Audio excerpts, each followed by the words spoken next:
অনেকেই বলে কারেন্টের চুলার রান্না ভালো হয় না, মজা লাগে না।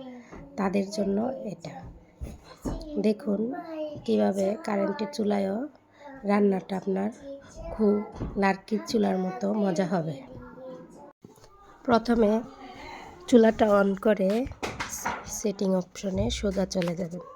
এই যে ফাংশানে বারবার ক্লিক করলে এক একটা অপশন আসবে, যেমন হটপট, ফ্রাই, স্যুপ, বারবিকিউ।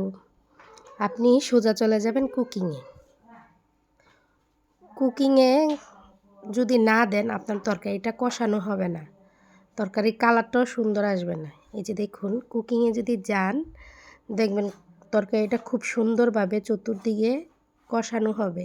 আমি টমেটো কষাইছি, কালারটা দেখে বুঝতে পারতেছেন কেমন হয়েছে। মোটামুটি অনেকটাই ভালো হয়েছে। কালারটা দেখুন কেমন ডেলিশিয়াস মনে হচ্ছে।